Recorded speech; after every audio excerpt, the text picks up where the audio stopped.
Hi, I'm Mike, and today we're installing a Ring doorbell. Hey, if this is your first time here, don't forget to hit the subscribe button below so you don't miss anything. So that's my old doorbell. This is going to be the new doorbell. This is a second gen Ring system. I think they're up to Gen 4 now, but by the time you watch this, it may be at Gen 5 or Gen 6. But, basically it's going to stand on your wall, and I want to get a little bit better view. So I'm going to angle it a little bit. I've got a couple of wedges that I'm going to put behind it to get a better view of people coming in. So the first thing I'm going to do is to peel this old one off. Just get underneath it. You may have brick or wood or siding on yours. This is stucco, and it's just kind of held in place by compression. These two little wings push outward on this cylinder here. You can see there's two wires. These are low voltage wires. I should say that you should disconnect or turn off the breaker before you do this. Those of us that have done this many times typically don't, but you should turn off the breaker. All right, I'm going to disconnect these wires, and you can hear I've just alerted the inside. You can hear the dogs going crazy. Okay, so that's off. So the idea is to take this angled wedge, put it against the wall so that the camera faces more out towards the street. The kit I bought is directly from Ring, and I really don't like it. It's terrible because they're loose. You got to stack them just so. I should even send it back before I do this, but I'm going to take two of them and stack them on top of each other. It's going to do about a 30-degree angle. And basically the wires go in between here. It completely covers the hole.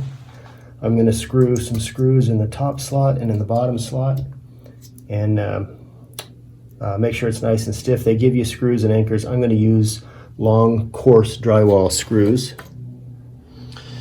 Okay, so I've got two wedges stacked on top of each other. I've got some coarse drywall screws in here, and I'm going to just mount this over, get this vertical, and then hit these things into the stucco. And I'm going to put 4 screws in there, and you can see they come apart pretty easily. And so I just want to make sure that they stay together and they're pretty tight.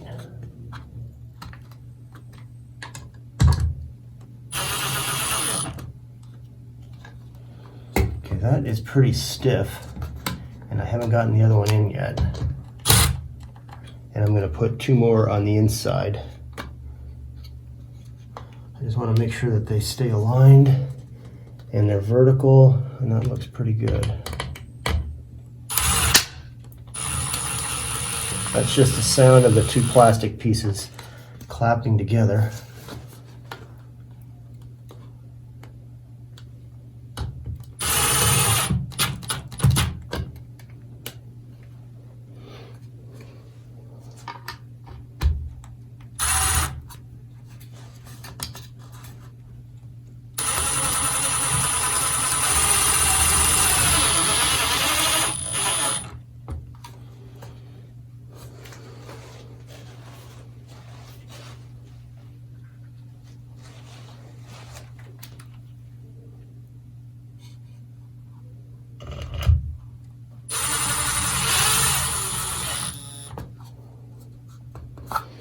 All right, so here's what I have so far.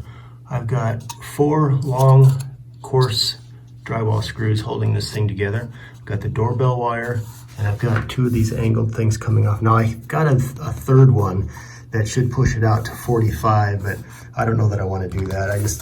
This whole several piece design is just really terrible in my opinion. So, but it's on there really, really stiff, so I'm going to continue.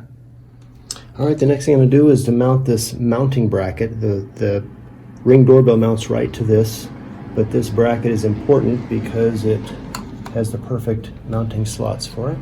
It's got 4 screws, and they want to make darn sure you're using the right screws for it. They're very small.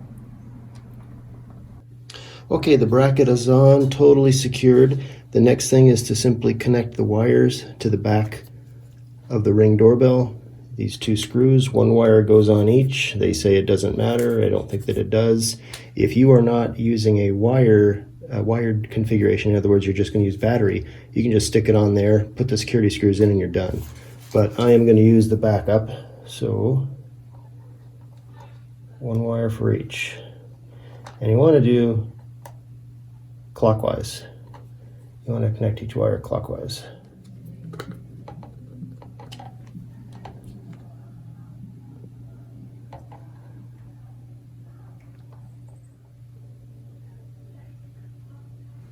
So these are the tiny little security screws that you use to lock in the doorbell to the bracket.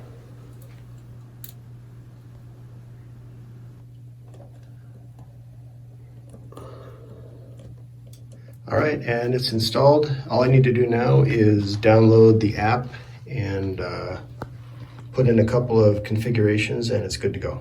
I hope this video helped you. If you have any questions or comments, leave them in the comment section below. Don't forget to hit the subscribe button, and we'll see you next time.